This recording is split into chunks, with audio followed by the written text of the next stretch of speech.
What's up, guys? I've been getting a lot of questions about training and lifting weights for jiu-jitsu, but I generally just refer you guys to my strength coach, Joris, and today he's going to help me out. He's going to answer all the big questions I've been getting, and hopefully you can learn something from it. We also did a test today. You'll see it in images as well, so I hope you guys enjoy. Joris, what's up, man? What's up, brother? Okay.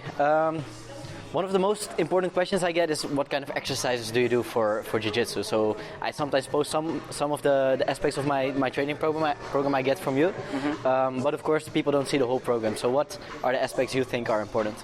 All right, so I think that for every exercise there is a place and a time. So it's more in the tactic of when to use a certain exercise. So a big fallacy that a lot of trainers fall in is that they use one type of exercise and they want to do their full training program with it. So to start off, there is a place and a time for every exercise.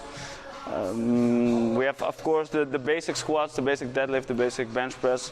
And these are all really good exercises, and I would use them in the early stage of the program.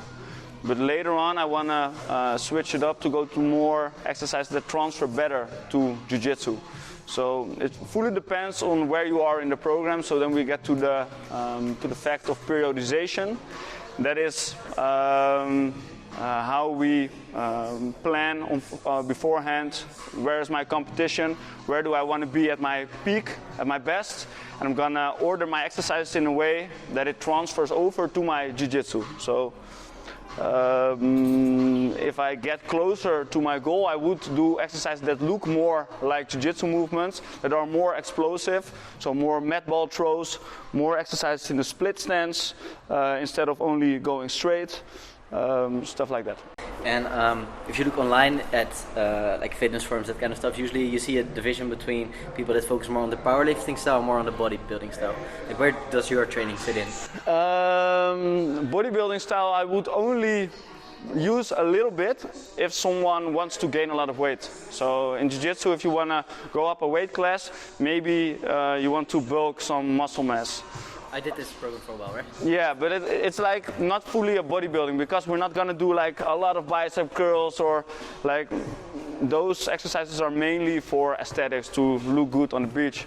But we want to have like functional muscles. So we rarely do isolation exercise. It's still gonna be compound, but it's going to be more volume. Whereas powerlifting is low volume and a lot of strength training. But we go like beyond that. First you have like some kind of hypertrophy bodybuilding program. Then you go something what you can call powerlifting style, and then you're gonna go onto power style. Actually, I think powerlifting is a bad word for the sport because it's mainly focused on strength, and power is strength times the acceleration, force times acceleration. So that is what comes after the strength phase. You're gonna go into a power phase, and that's what transfers over the strength to the mat. Because if I want to throw somebody, I can be really strong, but if I cannot do it fast, it will not be effective on the mat. And that's again the periodization you're talking about. Yeah. First you go into strength and then you go into power. Yeah, yeah. So the whole key is in the periodization protocol that we use. Cool. And you've been working with a lot of like some of the best athletes here in the region. You've been working with Moat, with Rose, with me, with Stefan, and with a lot of other athletes as well. What is like a common weakness you see in jiu-jitsu athletes? What do they need to work on? Like, what's something jiu-jitsu? Oh, nice question. Power. So that is the latest part where we focus on, and it's also the thing that I see that jiu-jitsu athletes have a disadvantage compared to judo athletes and wrestling athletes. It also depends a little bit on the style of jiu-jitsu, because some guys are really scrambly.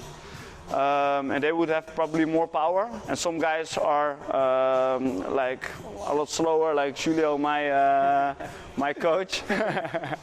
Like he goes from move to move in a slow fashion, and it works as well. So he's more like on an endurance style of jiu-jitsu, while I'm much more scrambly and I go a lot faster. I think all jiu-jitsu athletes would benefit from gaining more power, to move faster and move more forcefully. It's something that also showed in the first test I did with you, that my power was really lacking behind. Yeah, so we just tested, and his broad jump, that's the way we test power, went up like, how much was it, 40 centimeters? Yeah. So almost half a meter he gained after the program. So yeah, for you that was also like a little bit of a weak point, and now it's like on a good level. Yeah, and I definitely feel it in training as well. It really helps. Nice, yeah. We started in September, and now it's almost a year. September again, yeah, almost a year. Yeah. Yeah. What's a big mistake you see jiu-jitsu athletes make in their training? So they train like what you said, powerlifters or bodybuilders, and those reps are usually quite slow.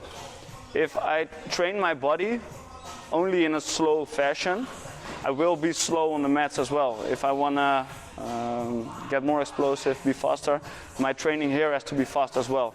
So they have to do more like Olympic weightlifting style movements, like you're doing the lunge cleans now. That's already a little bit faster. I do a lot of mat ball throws, like explode from the hip, stuff like that. So I think the main thing is they have to work more on explosion. Plyometrics, everything. Just train your body to be faster. Awesome, man. Good stuff. Alright guys, so that's it. Those are the most common questions I get, and some of the questions I've been struggling as well before I got to work with Joris. If you have any other questions, please let us know in the comments. Also check out his Instagram at Grip020. Grip020. Sorry, Rotterdam friends, Grip020. 020. That's the code. The area code for Amsterdam, or a big competitor of course, but Jiu-Jitsu unites us all. Yeah, and if you want a training program, just send him a message. He'll help you out. I've been getting a lot of benefit from it. I feel a lot stronger. My teammates dislike training with me even more now. So yeah, really get in touch with him, and he's going to be able to help you out. Slide in the DM. And the intensity drops further. Okay, and then it's a decision at what point you want a very special secret Soviet arm wrestling exercise.